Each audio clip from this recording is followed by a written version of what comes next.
हे काय आहे? मारशी ना खरोखरच तेल टाका. भांडायलाच ते येते. उगाच नाटक असतं मी काय हे बनवतो.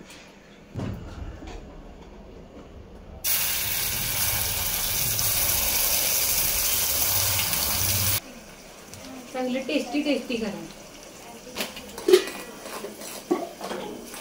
मागच्यासारखं भाजून घेशील आणि मीठ हलव, नाहीतर आणि असं बोर्ड दाखवशील. सबस्क्रायबर खुश होतील जेवण बनवते म्हणल्यावर. जेवण करता करता बोललं तरी चालतं. काय बनवायला सांगायचं? आज ऑर्डर पप्पांच्याकडे, संडेला ऑर्डर पप्पांच्याकडे. मी फ्राय बनवा.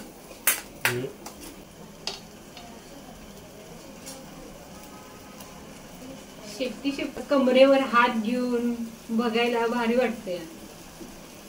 असं ओरिजिनल मध्ये लाईफ मध्ये पाहिजे. असं करा तसं करा सांगायला मजा येते.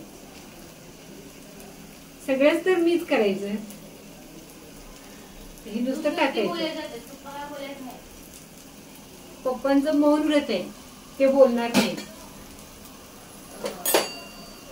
जळलं की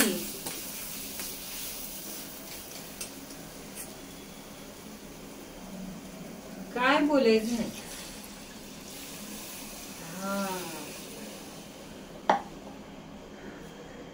त्याच्यात हे असं हे करून टाका.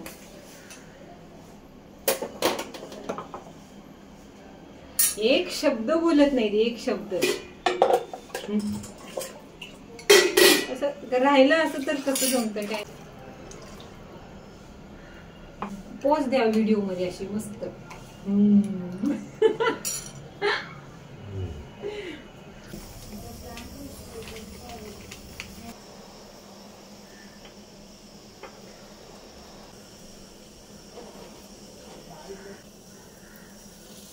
दोन टाकते त्या मसाल्याचे. दोनच बस, बाकीचे फ्रीज मध्ये ठेवू.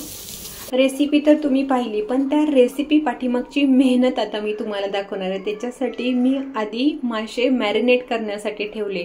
कमीत कमी 2 तास मासे मॅरिनेट करण्यासाठी ठेवावे लागतं. त्याच्यासाठी मी कोकम, अगाळ, मीठ, हळद आणि मिरची पावडर लावून मी मासे असे मॅरिनेशन करण्यासाठी ठेवले होते.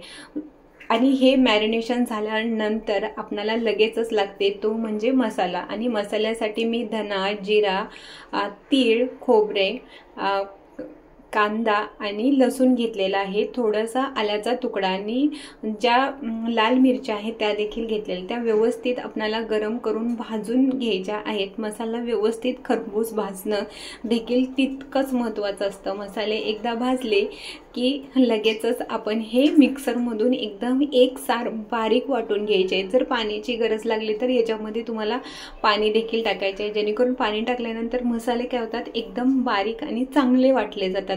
आता आपण बनवूया ती सोलकढी. सोलकढीसाठी इथे 4 मी हिरव्या मिरच्या घेतलेल्या आणि लसूण सोलून घ्यायची गरज नाही, असाच लसूण घेतला तरी चालतो. फक्त तो लसूण आहे तो थोडासा धुवून घ्यायचा काळपटपणा असेल तर. आता मिक्सरच्या भांड्यामधनं व्यवस्थित हे बारीक करून घ्यायचं आणि दुसऱ्या भांड्यामध्ये एक चाळण आणि पातेलं घ्यायचं आणि ते व्यवस्थित गाळून घ्यायचं. एकदा गाळल्यानंतर 2दा व्यवस्थित ही जी सोलकढी आहे ती गाळून घ्यायची, म्हणजे त्याच्यामध्ये गाळ काही राहत नाही. आता याच्यात कोकम, अगळ आणि मीठ टाकून फ्रीजमध्ये सेट करण्यासाठी ठेवायचं, म्हणजे थंड थंड थोडंसं प्यायला छान वाटतं. हा होता तो आजचा मेनू होता. खूप छान होता. व्हिडिओ आवडल्यास व्हिडिओला लाईक, शेअर आणि सबस्क्राईब करायला विसरू नका. आणि पहिल्यांदा केलेली कॉमेंट्री तुम्हाला कशी वाटली?